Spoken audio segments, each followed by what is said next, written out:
करना चाहूँगा। ये आप जिस प्रकार की खुदा के यहाँ से हासिल कर लाई थी, अल्लाह ने मायूसी से लगाए थे कि मुसलमान रसूल ने की जब रसूल खुदा ने मदीने से हिजरत फरमाई, उसने मेरा को मेरे सुपुर्द किया कि मैं उनकी मसरूफ करूँ, लेकिन मैं खुदा की कसम खाकर कहती हूँ कि बजाय सिखाने के मैं खुद सैयदा से आवाज सकती थी, उनको किसी बात को सिखाने के मौके की जरूरत न थी।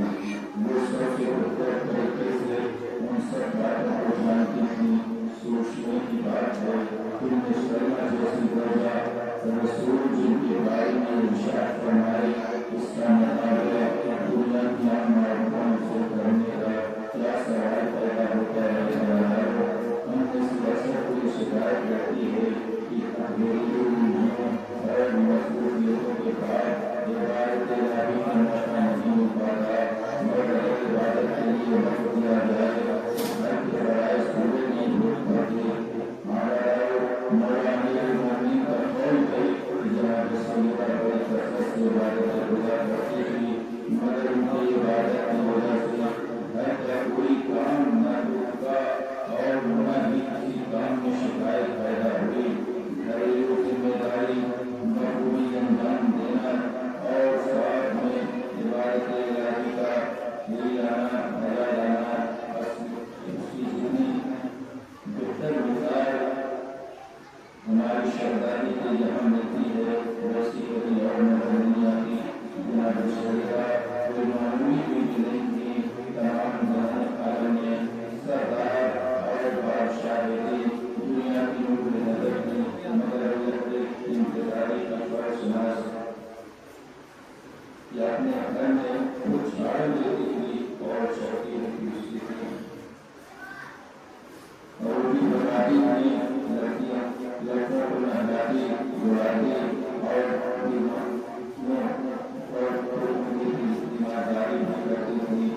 घरेलू जिम्मेदारियों के कुछ अधीन बोझ के साथ साथ इबादत महबूब के लिए आलम था कि सुबह से शाम तक नहायत आजिज़ी से करोड़ों पर दुआएं मारती थी, इंतजार करती थी और अनुसनाएं पर दुआएं करती थी, मगर तमाम दुआओं के लिए भी दुआ अपने लिए न होती थी, बल्कि ये दुआ सिर्फ मोमिन मोमिनात के लिए हुआ करती थी।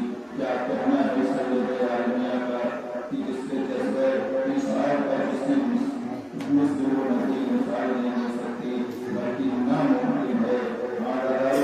अगर इस जज्बे इंसान कुर्बानी की अगर कभी शर्त मिलती है तो मैदान करबला में आलिमा जनाब ज़ैनब सानी अंदर करके आसानी की दार और इखलास में आयनी शहजादी ज़ैनब जिसने अपनी मानता को करबला के मैदान में मकसद हुसैन पर कुर्बान कर दिया और आपकी मोहब्बत साहिब औलाद भी समझ सकता है। खास तौर पर एक माँ कभी अपनी औलाद के लिए जैसा नाजुक होता है, उसे सिर्फ एक माँ ही का कलेजा बता सकता है। एक माँ अपने दिल पर सारी तकलीफें झेल लेने को सलाहियत रखती है, मगर अपने बच्चे को भाई किसी मुसीबत पर किसी औरत का दिल बेचैन हो जाता है। बच्चों को ढूंढ में नहाया आता हुआ दिख रहा है। माँ ताज़ीम के लिए उसकी दोनों अलग पे नीचे लेटा दिया। बच्चों ने माँ को करीब आते हुए जी भी देखा, उठना चाहा मगर उठ न सके, हाथ उठाकर सलाम कर लिया। माँ सर पकड़ कर दोनों के सराहने बैठ गई। माँ को जब करीब बैठते हुए देखा, उनकी हुई आवाज में कहा, अब तो आप हमसे खुश हुई। खुदा गवाह है कि हमने अपनी ताकत भर मामलों की नुसरत में कोई कसर उठा न रखी। एक कहकर मौत का पसीना चेहरे पर